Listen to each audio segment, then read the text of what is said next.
everyone, and welcome to the latest episode of Beyond the Stacks, the podcast for Lincoln Township Public Library. I am Brian Johnston. I'm the Adult Services Librarian here, and as always, I have my co-host with me, Amy Nolan, who's a Children's Librarian. Amy, looking forward to another great episode. How are you doing today? I'm doing great, and so am I. This is just always too much fun. Wonderful, yeah. Well, this episode is going to be focused largely on what we are offering the youth in our community. And we're also going to have an interview with Tia Miller, who is from Berrien RESA, and she's going to share about a lot of the things that are going on there as well. But before we get into that interview, I thought, Amy, I'd give you an opportunity to promote one of your programs, a relatively new one that we just started this fall, Intergenerational Storytime at Pine Ridge. Why don't you tell us what that's all about? Yeah, it's a really cool idea, and I do this program along with Kristen Marks, who we're also going to be talking to in this episode, who is a youth services associate here, who is in charge of all of our story times. She does an amazing job. Mm-hmm. And she and I teamed up and got a hold of Rhonda at Pine Ridge and asked if we could come bring a story time to the residents of Pine Ridge and invite all of our little friends from around the community to come with their families to participate. So it's a monthly program. We've done one so far. Our next one is coming up Tuesday, November 12th. It's at 2:00. And for those who don't know, Pine Ridge is part of Corewell Health. It's a nursing and rehabilitation center. So it's a really cool way to bring our littlest citizens together with some of our oldest. And there's a lot of people in our community who maybe those families don't have grandparents in town or extended family. And there are certainly people, I believe, who are at these nursing centers who might not be able to see young kids a lot, and it brings a lot of joy on both sides. Oh, that's wonderful. Yeah, I think this is a really interesting idea because it brings joy. It brings generations together, and it brings joy to people of all ages in our community. So I'm kind of curious, how did you come up with this idea? Well, it's not my idea, personal idea. People have been doing this for a while, but my oldest son, who's 27. I remember when I was in a mom's group in Grand Rapids, when he was little, like 2 or 3, so like 25 years ago, we would go once a month and have a play group at a retirement home. And it was really impactful for me. I know it was impactful for my son at the time. And we met a lot of really cool people. And one of the things that we're doing at ours that I think is just like a double bonus is Krasl has partnered with us also, and they bring a craft for the residents and the kids to do together. And that's kind of where the magic really happens, in my opinion, because then they're working together.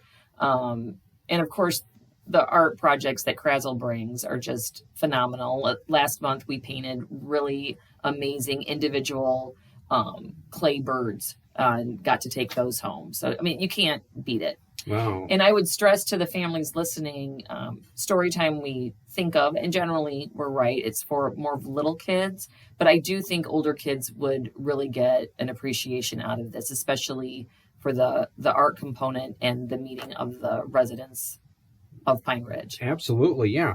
So is this something you have to sign up for in advance? Never. Nope. Just show up at Pine Ridge at 2 p.m. on Tuesday, November 12th. And for those who don't know, Pine Ridge is located at 4368 Cleveland. Oh, that's great. Yeah, so I'm sure they appreciate you doing that, and I'm sure that all the participants appreciate that as well. Sounds like a really wonderful program. Yeah, I'm excited. Yeah.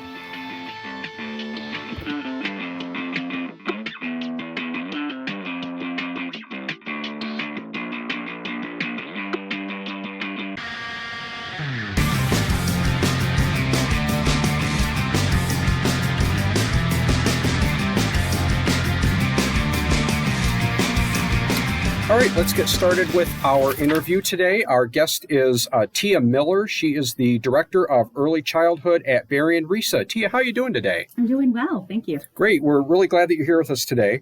Could you start off by just telling us a little bit about yourself, maybe where you grew up and where your career has taken you to this point? Sure. So I am born and raised in Stevensville and still continue to live there. I should say moved back and raising my family in Stevensville. For me, for my career, it really started at a young age. I loved working with children and knew I had a passion for early childhood and wasn't quite sure where that was going to take me. But throughout the years, it has taken me into various different roles, into teaching, nonprofit, child abuse prevention, and administration. And I continue to work in that administration role and work with families and different childhood programs that we have here at the RESA. So it's kind of came all full circle for me, starting in early childhood and having that passion, and then coming back and directing here. I've been here, this is my 9th year, just changed roles. I had been supervisor preschool services, and then just recently changed into the director role here. So very excited to be still part of this amazing team. Oh, that's great. Yeah, you don't always know where your career is going to take you, but that's what makes it fun, I guess. It's all over the place, but it's been fun. Well, and it sounds like a welcome home to where your heart is, right? This is where your passion lies, obviously. Yes. For our listeners who aren't familiar with it, what is RESA? Yes. People bandy that about, and I know there's a lot of people who are like, what? I hear about it, but what is it? Right. And we do so much, so I don't think a lot of people understand that. But the RESA stands for Regional Educational Service Agency. And what it is, it's an agency that really is here to support our local school districts and also offer programming. So some of the stuff that we offer professional development to educators out in the community, special education services, early childhood programming, which I fall under, which is also including our Great Start Readiness preschool program. We work to support the schools, staff, students, and families across Berrien County. So just a little bit. You guys just do a little bit. Yeah. Wow. Well, you mentioned the Great Start Readiness program. We did want to touch on that a little bit specifically. Could you tell us a little bit more about that? Yeah, absolutely. So the Great Start Readiness preschool program is one of our free state-funded preschool programs here in Michigan. Some people know of Head Start, which we have here as well in our community, and that is a federal program. We are the state program, so that is the Great Start Readiness preschool program. And we are focusing to make sure every child that is age 4 is getting a preschool experience.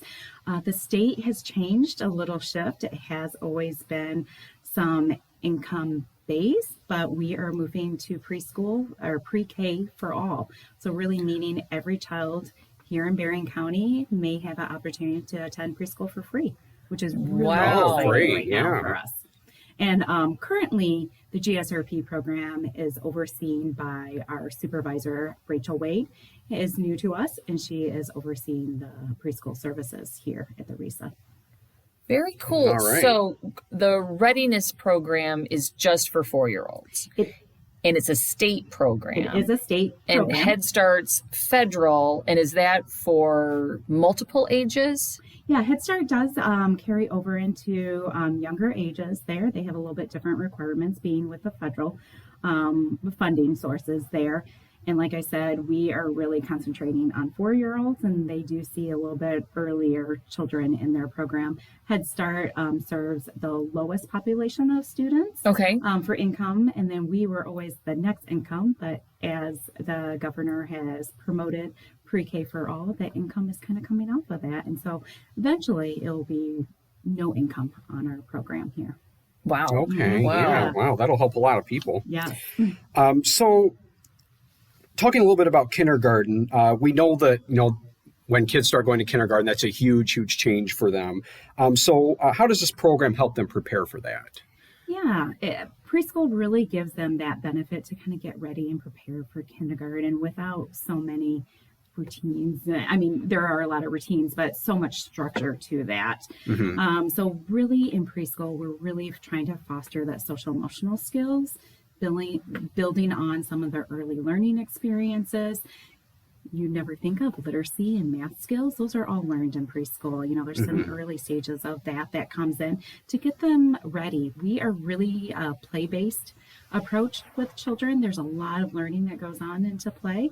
And so that is that time for children to really develop those skills and be social and understand some of those basic routines in the classroom to prepare them for an easier transition. That is great. Yeah, that's great preparation. Absolutely. Are these all-day programs? Yeah, we have a couple different options here in Berrien County. We have Monday through Thursday all day. We have some Monday through Thursday half day. And now we also have Monday through Friday full day as well. So okay. two different options across the board here. Yeah. And open to residents of Berrien County. Yep. Okay. And what about the numbers right now? What are you guys seeing? Yeah, with the increase for moving toward pre-K for all, we have increased. Right now, we're currently able to serve 702 children. Wow. There's a lot more children that could be served. We have to also take an account of building up classrooms, building up staff, of finding facilities, and opening more centers across the county. We partner with school districts that run the classrooms, and also we call them CBOs, which are community-based organizations, such as childcare centers that offer the preschool setting. So the RESA does not physically run each of the programs, but we partner with the schools or the community centers to run those preschool programs. Then we provide support into classrooms with our coaches that come in and help the teachers along the way. So right now you have about 700 students. Yes. So is there a possibility that a parent could try to get their child into this and unfortunately have to say at this point we're full? We're getting close. Okay. We still have some openings, Okay. just depending on location. It is a community-wide preschool option. So, for instance, a family living in Berrien Springs, if Berrien Springs is full, there might be another opening across the way in Waterville. If they can get their children over there, they can be served in another surrounding county. That's great. Yeah, That's it great. follows a very different pattern than once you get into the K and K through 12 system. Sure. So we're a little bit more flexible on that, but there are some limitations too with transportation. So definitely trying to have enough openings in each of the communities and what their needs are. Nice. Okay, yeah.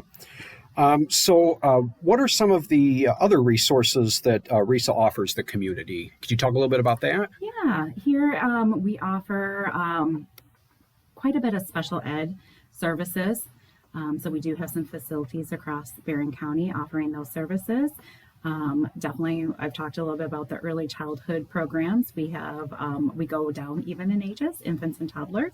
So if a family is having concerns about their toddler or any delays with the infants or toddlers, they can make a referral. And we do have staff that work with families on site, home visits, home visiting programs as well.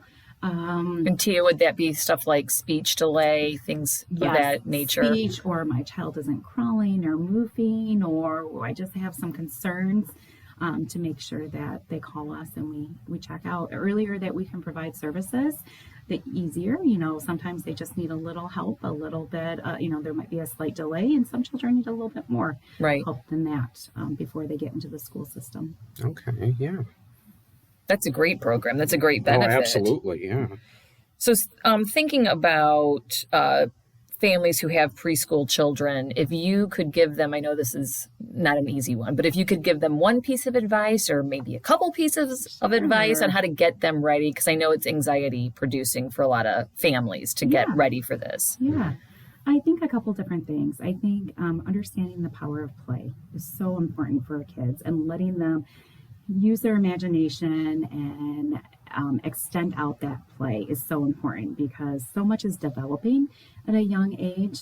Along with that is making sure we're reading to our kids, just getting that literacy. Preach on, Tia. I know. Hearing those words, being exposed to the books, just seeing print is so important. So making sure, we're doing that.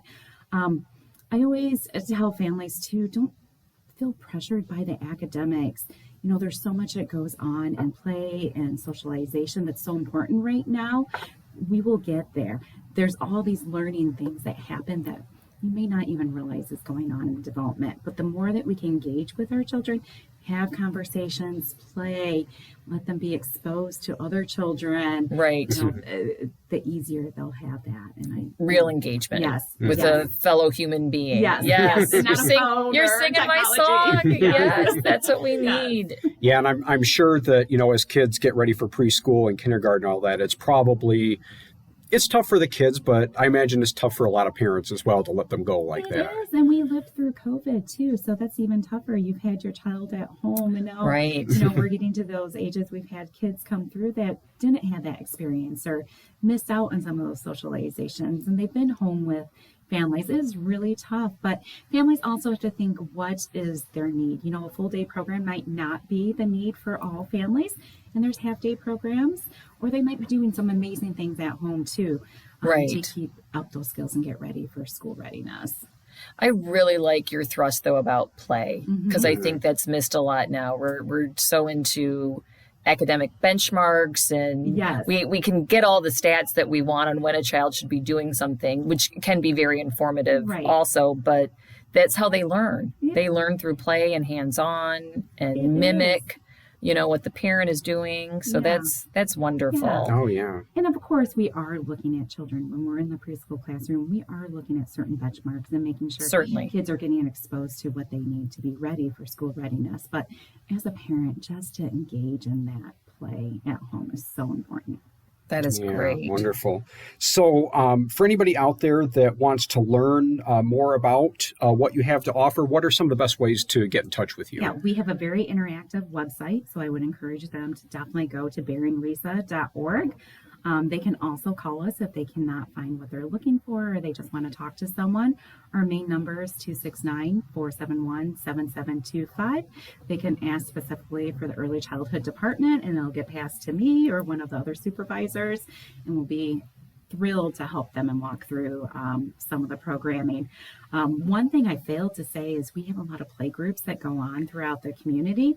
So a lot of parents are getting exposed to the RESA in that way and getting connected. So if a parent is even just wanting to get connected that way for, once a week play group, they can get connected. They don't have to sign up for a service. They can join throughout the community. And we have that scheduled too on the website. And those are all over the county, aren't they? Over, our library's hosted a couple. That's wonderful. That's a great idea. Thank you for mentioning that. Yeah, that's great.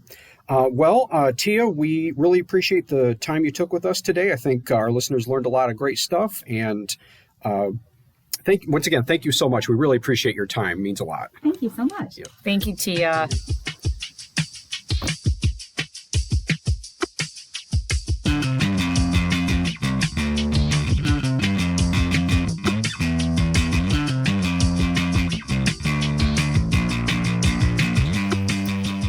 All right, Amy. Well, I thought that was a really good interview, and I feel like we learned a lot about what RESA has to offer to our community. Too. She knew a ton. That was wonderful. Yeah. So related to that, Lincoln Township Library does a lot for the youth in our area as well. And we're going to spend the rest of this podcast talking with Kristen Marks, and she is a youth services associate here at the library. If you've attended any of our story times, or if you've asked a question at the youth desk before, you've probably seen her here quite a bit. So we're glad to have her here. Kristen, how are you doing today? I'm doing great. Thank you so much for having me today. Well, we're glad that you're here. So why don't you start off by just telling us a little bit about yourself, maybe where you grew up or kind of where your career has led you to this point? Of course, thanks. I am from the area. I'm a 2004 grad of Lakeshore, and a 2000 grad of Lake Michigan College. I spent over a decade in banking and insurance, and then after managing a youth bookstore in Bay City, I found my passion for libraries working in the children's department of the Bay County Library System for several years. I moved back home a year ago and am honored to be here at Lincoln Township Public Library as the Youth Services Programming Associate.